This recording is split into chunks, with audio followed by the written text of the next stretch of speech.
Boa noite a todos, amigos do Centro Espírita Augusto Silva, nessa plataforma abençoada do YouTube. Sintamo-nos em casa, envolvidos nas vibrações do Centro Espírita Dr. Augusto Silva, recebendo as vibrações, o apoio espiritual, a acolhida dos nossos amigos e benfeitores, que também estarão conosco ao longo desse estudo, dessa reflexão, em nossos lares, para que a gente consiga, expandir, além dos templos espíritas, além dos locais onde a gente reúne para orar, chegando em nossos lares. Então, boa noite a todos que estão ao vivo, um bom dia, uma boa tarde a quem for escutar essa palestra em algum outro momento. E hoje nós vamos falar sobre uma ciência de ser feliz. Olha, felicidade, nós vamos falar sobre a felicidade. O versículo que nós estamos estudando é um versículo da carta de Paulo aos Gálatas. Os Gálatas eram um povo celta da antiguidade e eles habitavam a Galácia, que hoje é a atual Turquia. Para quem viaja e entende aí de geografia, é a atual Turquia. Paulo escreveu uma carta aos Gálatas. E essa carta nós estamos estudando. Então, ao longo de todas essas palestras, a de hoje e as para trás, então esse versículo ele já foi estudado em outras duas oportunidades para trás. As palestras ficam todas gravadas, então quem quiser, sentiu que é um versículo que tocou, que é um versículo, bonito como todos são no Evangelho, veja as palestras anteriores, e continue conosco, seguindo aqui, porque nós seguimos, velejando aí no barco de Paulo, nas suas cartas maravilhosas aos Gálatas. O versículo de hoje é assim: e não nos cansemos de fazer o bem, porque a seu tempo ceifaremos, se não houvermos desfalecido. Duas abordagens foram tratadas em 2 semanas anteriores sobre o desfalecimento, sobre essa questão. Aí, igual eu falei com vocês, convido a verem as palestras anteriores. Hoje, no livro Caminho Espírita, no capítulo 23, é um livro, Caminho Espírita, da década de 70, então um livro novo. Ele foi escrito nessa época, então não é igual o Vinha de Luz, Fonte Viva, que é lá de 1940, 50, bem antigo. Esse é mais novo, O Caminho Espírita, capítulo 23, para ser feliz. Então, qual é a reflexão que o Emmanuel vai nos trazer, pegando esse trecho que fala de não cansar de fazer o bem, de que nós vamos colher, nós vamos ceifar, porém, se a gente não houver desfalecido. Bom, antes da gente chegar no Caminho Espírita, nesse capítulo 23, eu queria falar com você sobre a felicidade. O que Joana de Ângeles nos traz da felicidade, o que o Evangelho segundo o Espiritismo traz de felicidade, e o que o Livro dos Espíritos nos traz de felicidade. Então, eu vou falar um pouquinho desses livros, e aí depois a gente lê o capítulo final, que é assim, é de pendurar do lado, no criado mudo, na parede ali do guarda-roupa, para a gente ler os tópicos, para a gente ser feliz. Quem não quer ser feliz? Então, é uma ciência de ser feliz, mas qual o caminho espírita? Olha que título sugestivo do livro. Qual o caminho espírita para ser feliz? E é uma ciência. Então, ciência é algo que a gente estuda, algo que a gente aplica, algo que a gente compara, não é assim? As ciências. Então, a felicidade é uma ciência. Vamos ver o que a Joana de Ângeles, nesse livro, Ilumina-te, de Valdo Pereira Franco, ela tem um capítulo que ela fala de ilusão de ótica. Porque a felicidade, nós vamos ver, é isso. Existe uma ilusão de ótica. A gente imagina que a felicidade é alguma coisa e ela está em outro local e ela é de outra forma. Então, é isso que nós vamos clarear, mas a gente vai clarear isso como? Lendo Joana de Ângeles, lendo Evangelho.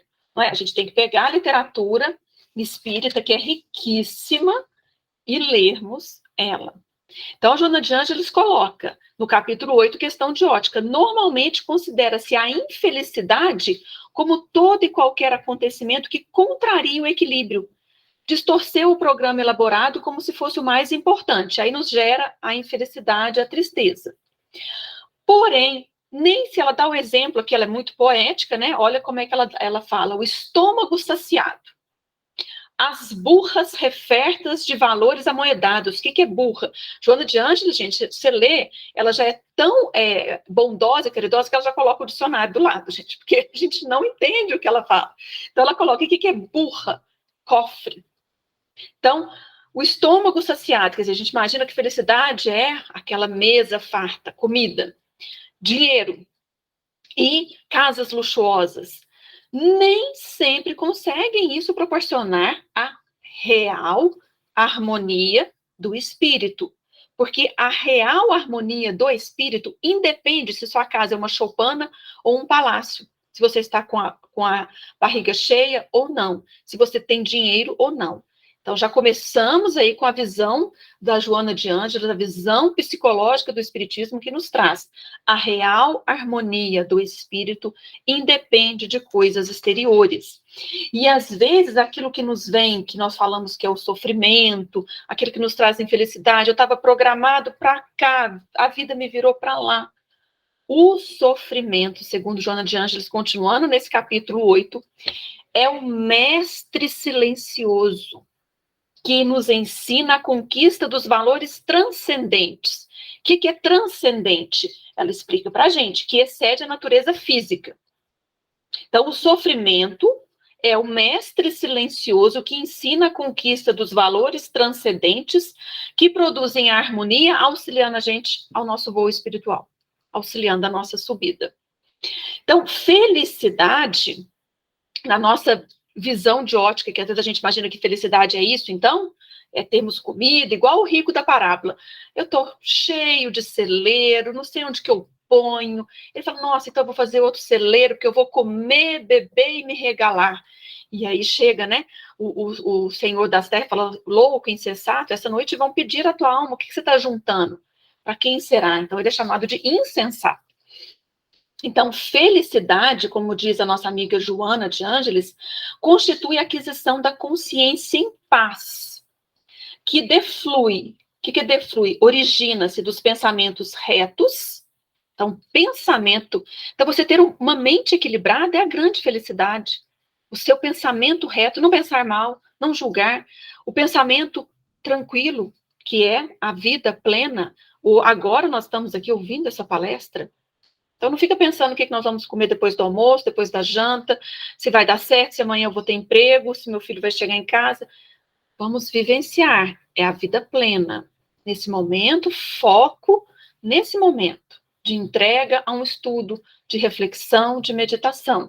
Pensamentos retos. Na hora que for acudir o filho, na hora que for acudir a família, a cozinha, o familiar, vamos acudir.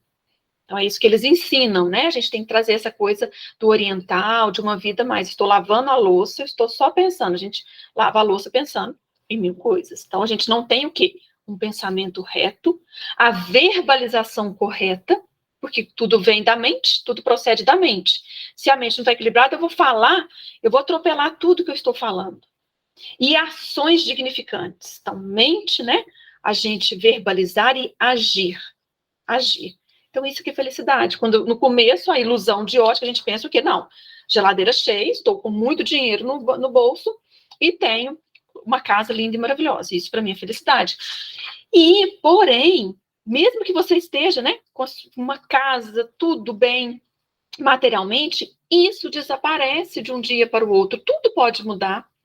Isso é muito instável. A matéria, a todo momento, ela nos foge. O encantamento de um instante vem logo uma decepção. O júbilo de um dia desaparece entre lágrimas de outros. Quem pode se dizer feliz? Nenhum. A gente vê a história dos reis, das rainhas, é uma história triste, de tristezas, de traições, né? de suicídios, de desgastes. A gente não vê a história, né? O tempo antigo, os reis, né? Hoje os artistas, os famosos, né? Não significa, não estou falando que eles são tristes, mas não significa que ser famoso é sinal de que é igual a estar feliz. Não existe essa equação. Não existe isso. Então, ela fala assim, por isso mesmo a questão a respeito da felicidade observada e buscada sobre determinadas condições que não se estruturam na ética moral, se a sua felicidade não é moral, ela é resultado de uma ótica distorcida. Então, se a felicidade vem do exterior, você está distorcendo. O mundo clama pelo êxito imediato. O que você já fez? O que você tem? Se você já casou, se você já formou, se você forma, o que você vai continuar? Se você tem uma casa, você tem que ter a segunda casa, né? Pelo acúmulo de coisas. Então, aquela pessoa está bem-sucedida. Uma pessoa bem-sucedida, né? É isso que o mundo clama. Por isso que Jesus fala, andar no mundo sem ser do mundo. Enquanto a vida verdadeira nos propõe o quê? O que é estar bem-sucedido? Amadurecimento emocional. Amadurecimento emocional. Renúncia constante. Trabalhando, olha que lindo, Joana de Ângeles, o metal interno do ser. A gente não quer tanto ouro? Não é assim que tantas desgraças, quantas reencarnações e reencarnações, famílias.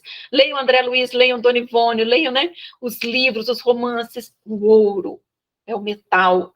Joana de Ângeles vem dizer para a gente o que o mundo vai falar. Ouro. Ouro. Mas a vida nos pede amadurecimento emocional, renúncia constante, trabalhando o metal interno do ser. Como disse Jesus, brilha a vossa luz. Vós sois a luz do mundo, o sal da terra. E aí ela encerra dizendo, pode estar assim, nós estamos numa reflexão, mas a vida nossa está difícil. A minha tá, a sua tá, mas como que a gente vai resolver isso? Por mais difícil que pareça, não existe na Terra pessoa alguma em regime de exceção, desfrutando privilégios. Porque às vezes a nossa dor é porque a gente queria que os outros estivessem sofrendo conosco. Então a gente tá nessa dor, mas o outro tá bom, o outro não tem esse problema que eu tenho. Tá vendo o nosso egoísmo? A gente sofre pelo que a gente está passando e por que o outro não está passando isso? Então ela fala, não tem ninguém desfrutando privilégios, tudo obedece à planificação divina. Desse modo, compreende o teu dever de amar e servir passando adiante. Crê e prossegue, confia e espera. Tem uma chuva de misericórdia divina que vai cair sobre ti, após o incêndio que está te devorando. Se o incêndio está te devorando momentaneamente, tem uma chuva de misericórdia divina que vai cair. Mas você tem que fazer o quê? Compreender o teu dever de amar e servir. Todos nós temos que fazer isso. E aí ela dá um exemplo, ela encerra com Jesus. Quem poderia supor sequer que Jesus, todo amor, depois de alterar a história, né, entre antes e depois de Cristo, foi traído pelo amigo, abandonado por todos os seus beneficiários e nos seus lábios não se abriram nenhuma vez queixa, reclamação, censura, não repreendeu. Quando ele encontra com os discípulos de novo, após a crucificação, o abandono, o que ele diz? A paz seja convosco. Ainda permanece com os discípulos instruindo. Então, ele perseverou fiel ao ministério. Quando falou para pedir ao Pai que perdoassem os perseguidores, porque não sabiam o que estavam fazendo. Então, a Joana de Ângeles termina o capítulo assim, guardadas as proporções, vamos fazer o mesmo. Vamos também seguir assim como Jesus, né? Fazendo o nosso dever, amadurecendo emocionalmente e trabalhando esse metal interno do ser.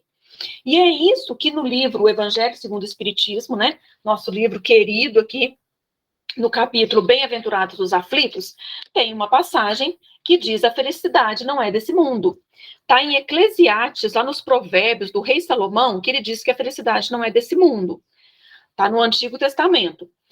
E a nós aqui, é uma comunicação lá de Bordeaux, na França, na França, Paris, 1863, não é Bordeaux, não, é Paris.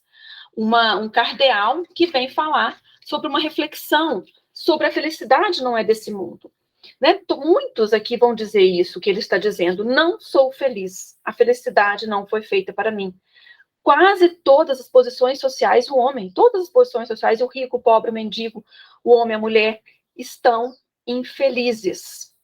Então, ele diz que realmente cada um de nós tem sua parte de labor e de miséria. Nós temos a nossa cota de sofrimento e decepções, porque a Terra ainda é um planeta de provas e expiações, que está numa transição planetária, onde a gente chega a um mundo de regeneração, onde há um equilíbrio entre o bem e o mal, mas ainda teremos que sofrer provas. Então, quando a gente prega, acredita que aqui na Terra é a única morada do homem e que só em uma existência é que nós temos que alcançar o grau de felicidade, isso traz a maior ansiedade, a maior tortura, o maior desenfrear pelas paixões, por ser feliz a qualquer preço, porque é agora ou nunca. Então, essa visão distorcida de felicidade é que adoece a humanidade. Então, a felicidade é uma utopia, o que ele diz. O homem nunca vai encontrá-lo, porque ela não é desse mundo. Mas ela começa na Terra, numa vida bem vivida, no dever bem cumprido, que é o que nós vamos ver as dicas que o Emmanuel dá no Caminho Espírita. Então, nós temos moradas dos mundos felizes, tanto é que a categoria, mundos celestes, ditosos, felizes, Jesus está lá, mas está aqui conosco. Deixou lá para vir ficar conosco e disse: não vos deixareis órfãos. Então, a Terra não vai ser para sempre esse hospital, essa penitenciária, essa escola, às vezes que a gente está aqui de castigo, né? Não existe o castigo, mas repetindo aquela lição, né? Que, tipo assim, uma mãe zelosa, um pai amoroso, né? Tem hora que ele leva o filho para engessar o braço, porque sabe que daquela forma que ele vai conseguir curar o braço, que dá uma vacina, que dá um remédio amargo, porque sabe que é aquilo que vai curá-lo. Então, a gente acha que é castigo, que Deus está virado comigo, não gosta de mim, e não é. Então, dos progressos já realizados aqui na Terra, a gente já vê, né, dos progressos futuros, como a gente já conseguiu melhorias sociais e vamos conseguir mais, vai melhorando a Terra, vai deixando de ser esse local de tristeza. E essa é uma tarefa que cabe a quem? A nova doutrina que os Espíritos vos revelaram. Então, isso é no seio ali da codificação espírita, Paris, 1863. Pensa que atmosfera, hein? Que cidade-luz nesse período, hein? Essa é a luz mesmo. Aquele tanto de espírito, aquele tanto de caderno, Kardec organizando, publicando um livro atrás do outro, respondendo cartas. Ai, que maravilha, né, gente? Então, isso é o que é a tarefa, e que nós estamos dando continuidade. E por todo o planeta Terra, não só ali na Cidade Luz. Então ele diz assim, pois, meus queridos filhos, muito amável esse cardeal, que uma santa emulação vos anime.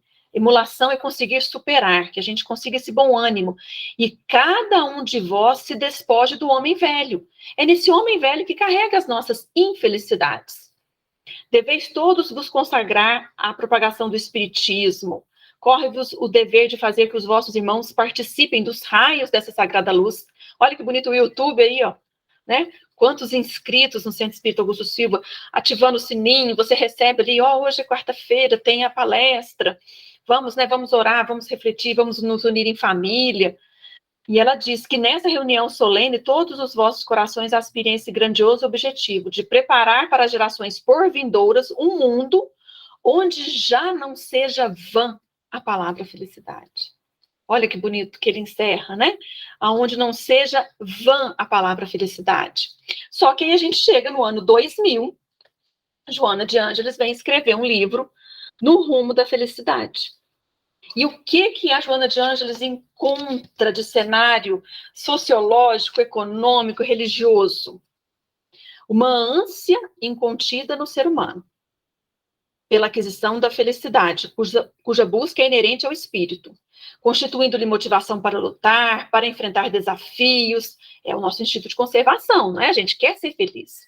Então, tanto é que ela é no rumo da felicidade, ela vai tratar vários temas, e eu peguei só a abertura, né? Esqueci o nome, como é que fala?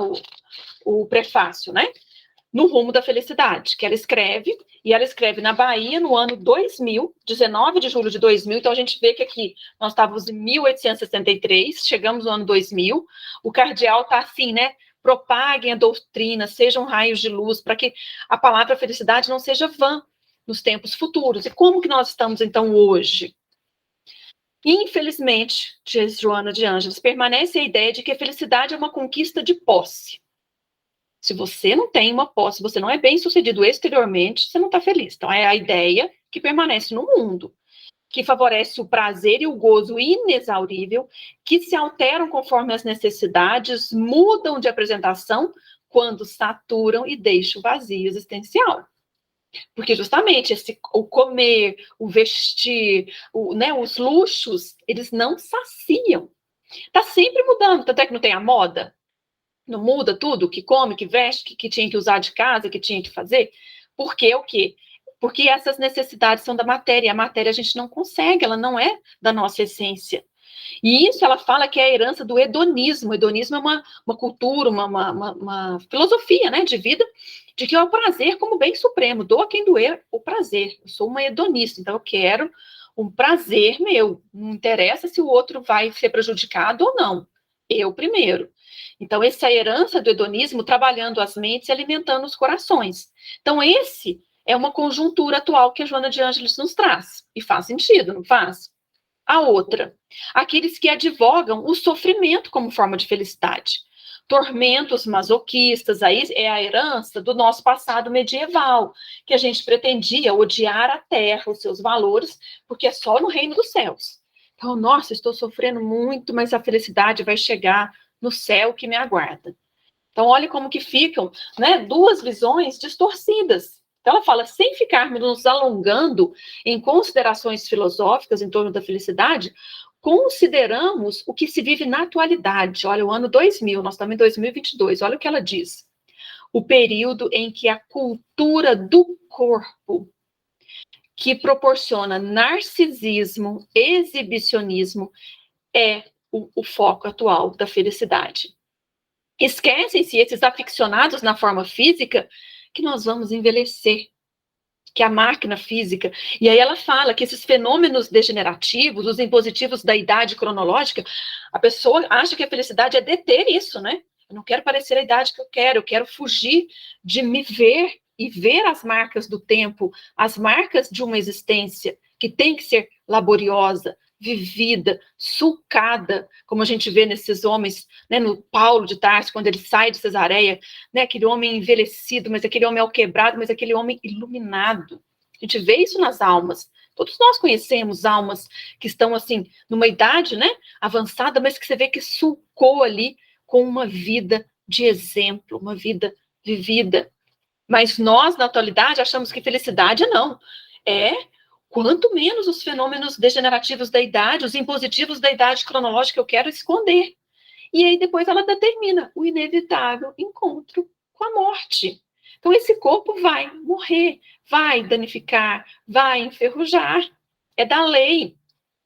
E se a gente vive apenas esse hoje, existe toda uma maquinaria de propaganda bem direcionada que está estimulando os indivíduos a fórmula da juventude, a fórmula da beleza eterna, não sei mais o que, não sei mais o que. Farmácias, você vai tropicando em farmácias, né? Em métodos que vão querer te ferir aí o nosso corpo físico abençoado. O corpo físico reflete o perispírito, célula a célula é ligada a esse corpo físico, tudo que nós fazemos reflete. É a medicina espiritual isso nos alertando, mas a propaganda bem direcionada nos leva o quê? A uma ilusão de uma felicidade que nós começamos a falar aqui com Joana também, ilusão de ótica. E isso vai nos deixando lentamente amargurados, vazios e vencidos. Então, o que nós precisamos? Qual a felicidade? Sem o conhecimento da vida espiritual e dos mecanismos que a compõem, diz Joana de Ângeles, a felicidade não passa de uma aspiração emocional descontrolada e que vai deixando cinza e desencanto. Todos nós, gente, todos nós somos seres humanos viajantes da eternidade. Momentaneamente, por um período muito curto, a gente utiliza esse corpo físico, rumando para uma meta essencial, que é a felicidade que nos aguarda. Ah, mas então vai se viver triste aqui, igual ela falou no começo, temos que sofrer? Não! Gente, quem não experimentou na vida a alegria do dever bem cumprido? Quem aqui não faz constantemente, ou já fez, atos de dever bem cumprido? Pode avaliar a sua vida, que você tem muito a se alegrar, que você cumpriu muito os seus deveres, e ainda tem muitos a cumprir. Que alegria melhor que os júbilos da amizade, a convivência fraterna com as pessoas que a gente gosta, que a gente se afiniza, as dádivas do amor, o bem-estar, a saúde, a aquisição ou não de recursos amodeados que facultam prosperidade ou de que você não sente falta, tá vendo? ela fala aqui das duas coisas. Ou você ter dinheiro para comprar aquilo que você precisava tanto, ou você falar, gente, eu nem preciso desse dinheiro, porque eu não preciso comprar isso. Não é assim que tu fala? Não sei se é Gandhi, eu tentei procurar, mas não achei. Então não vão por essa fonte segura, não. Tem duas fontes não seguras que eu não sei a fonte, né? Eu queria falar com vocês. Que Gandhi parece que ele vê as coisas lá na Inglaterra e ele começa a rir.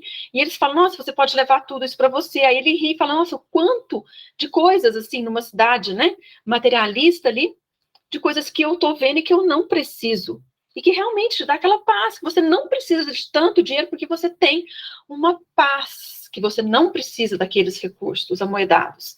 E na juventude espírita, eu aprendi como uma jovem, mas eu fui perguntar para ela ontem, ela não sabe a fonte, ela falou que escutou numa palestra, que ser feliz é simples.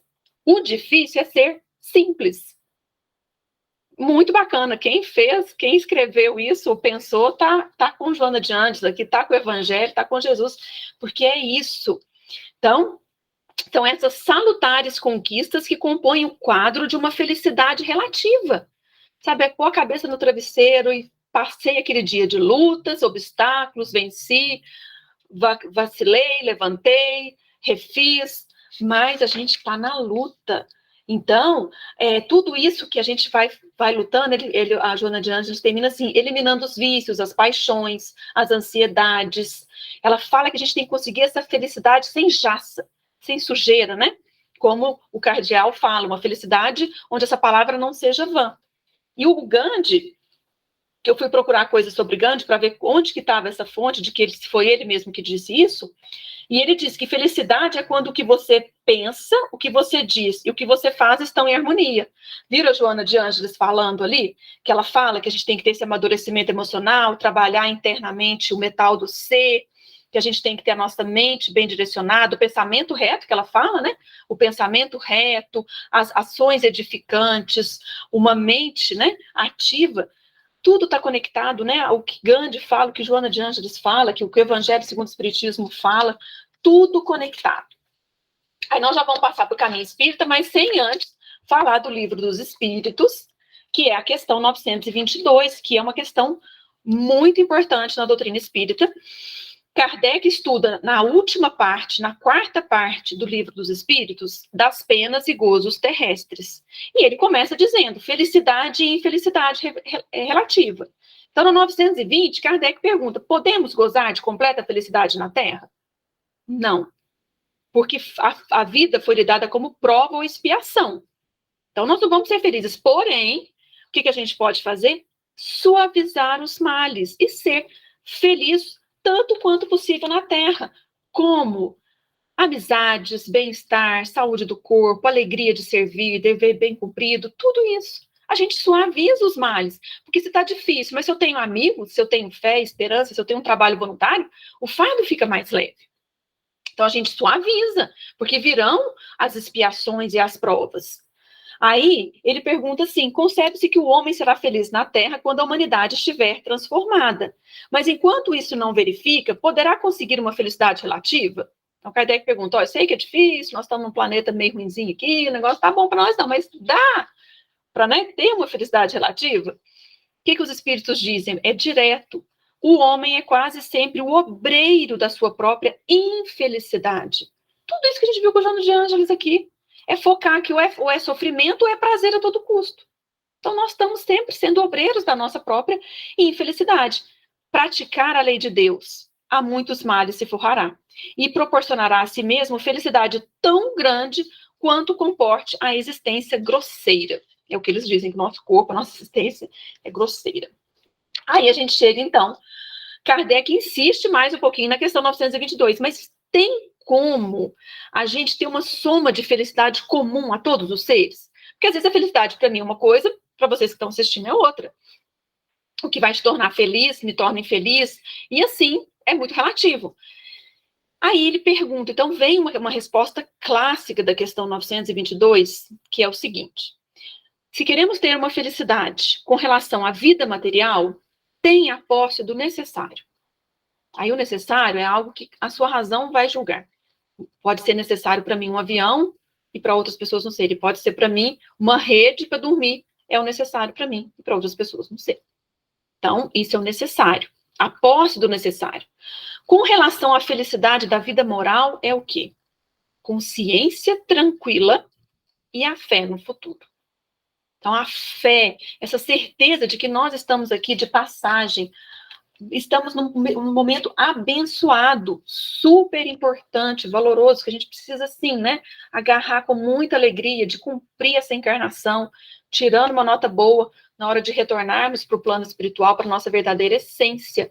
Então, a gente ter fé nesse futuro e a consciência tranquila de que a gente fez tudo que a gente podia, que a gente combateu o bom combate.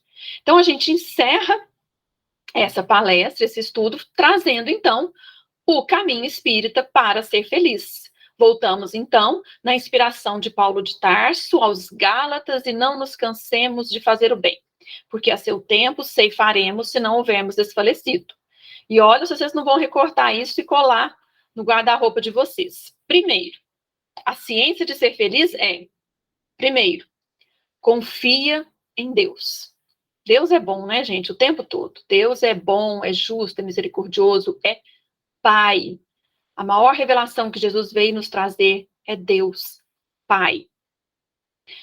Segundo, aceita no dever de cada dia a vontade do Senhor para as horas de hoje. Gente, não vamos pensar amanhã se vai estar ruim, pior, mais difícil. É hoje, a cada dia basta o seu mal. Aceita no dever de cada dia a vontade do Senhor para as horas de hoje. Terceiro ponto, que tem tudo a ver com aquela palavra, aquela frase que a jovem Ana Luísa lá na juventude nos trouxe. Não fujas da simplicidade. Simplifica os vossos hábitos, modera, né, as suas necessidades. A gente complica muito a existência. Sobrecarrega, coloca fardos que não tem nada a ver, nada. Então, não fuja da simplicidade. Quarto, conserva a mente interessada no trabalho edificante. Não tem aposentadoria para o espírito. A governadora de Nosso Lar, o governador de Nosso Lar, quando eu li Nosso Lar, lá em 1942, que foi publicado, ela está na governança há 143 anos. A mãe de André Luiz fala para ele, meu filho, você recuperou? Prumou, como diz, né? Pessoal, procura trabalho, vai trabalhar para você não ser pesado dessa colônia, você está morando de favor. E ele começa, o médico vaidoso da terra começa o seu trabalho de redenção na enfermagem rudimentar da Câmara de Retificação. Então, trabalho. Eu trabalho até agora, o pai também.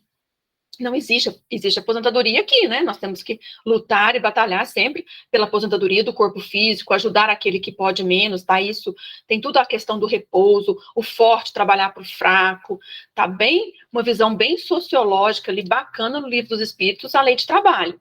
Mas é o corpo que vai ficando velhinho, que não tem condições de algum trabalho mais pesado, e que aí a gente precisa do repouso e do amparo na velhice.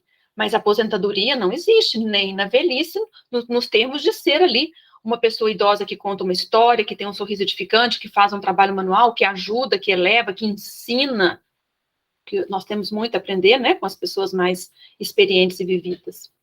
Quinto, detente no lado bom das pessoas, das situações e das coisas. Nossa, pensa, hein? Difícil, hein? Que a gente sempre, eu falo por mim, sempre enxerga, né, um circo pegando fogo, ó, sempre olha o lado negativo. Então, o otimismo, detente no lado bom, olhos, aqueles olhos de quem sabia amar, como canta Tim Vanessa, né, esses olhos do Cristo, que sabia ver em Maria de Magdala aquela mulher valorosa, que iria, né, cuidar ali dos leprosos e anunciar, né, quem mais deu alegria, como Maria de Magdala, falando que Jesus vivia, né, que é lindo lá o Boa Nova, a mulher e a ressurreição. Então, detente no lado bom das pessoas, das situações e das coisas. Sexto, guarda o coração sem ressentimento. Nosso coração não tem que ter espaço para mágoa, rancor, pesares, nada. Serve, abençoa e passa. Nenhum ressentimento. Cria esperança e otimismo onde estiveres. Nós temos que semear, plantar onde a vida nos coloque. Onde você está, cria esperança e otimismo. 8º, reflete nas necessidades alheias, buscando suprimi-las ou atenuá-las. Olha para o seu irmão caído na estrada, para, igual o bom samaritano, não passa de largo, com medo de se contaminar, igual o sacerdote e o levita. Ajoelha ali, para o que você tinha que estar fazendo, porque o samaritano também tinha o que fazer, né, gente? Não era só o sacerdote e o levita, não. Todo mundo tá, se tá viajando de Jericó para Jerusalém ou Jerusalém para Jericó, gente, agora eu não sei se descia o homem de Jericó para Jerusalém, depois a Poliana corrige aí nos comentários, mas reflete na necessidade alheia, buscando suprimi-las ou atenuá-las. Então a gente para da nossa viagem, coloca no cavalo, leva para a hospedaria, cura as feridas com azeite. Olha, o samaritano é esse exemplo de caridade, porque ele atenuou, ele suprimiu ali daquele homem caído. O 9, faze todo o bem que puderes em favor dos outros sem pedir remuneração. Remuneração não é só dinheiro, né, gente? É aplausos, passar na frente, um elogio, aquilo que a gente quer, assim, nossa, ser assim, né, aplaudido. E também remunerado. Então, faz o bem que puderes em favor dos outros sem pedir remuneração. E aí ele vai terminando dizendo 3 pontos, que é assim, um triângulo que a gente poderia formar. O 10, o 11 e o 12. Auxilia muito, espera pouco, serve sempre. Auxilia muito, espera pouco. Porque a gente espera muito dos outros. Não podemos. Todos somos falíveis, a gente não pode seguir pessoas, a gente, né? Estamos vivendo num mundo de provas e expiações, estamos aqui na luta. Então, auxilia muito, mas espera pouco e serve sempre. E encerra dizendo, espalha a felicidade. Não estamos falando da ciência de ser feliz? Espalha a felicidade no caminho alheio, quanto seja possível. Gente, é o quanto a gente pode. Ninguém está pedindo para a gente, né, virar santo de uma hora para outra. E, por fim, ele diz, Emmanuel, experimentemos semelhantes conceitos na vida prática. Então, é o que ele está pedindo, é isso. Por isso que eu falei de colar no armário, no criado, deixar naquele livro que você está lendo essa receita, né, da ciência de ser feliz, porque é isso que ele pede para a gente experimentar. A ciência não é isso? A gente vai experimentar, não é? A ciência não experimentou os remédios, as vacinas, e vai chegando até na dosagem certa para que possa ser utilizado com segurança? Então, vamos experimentar esses conceitos na nossa vida prática e adquiremos a luminosa ciência de ser feliz. Então, era essa a nossa reflexão. Que assim seja, uma boa noite a todos, muita paz, muita luz e bora ser feliz. Que assim seja.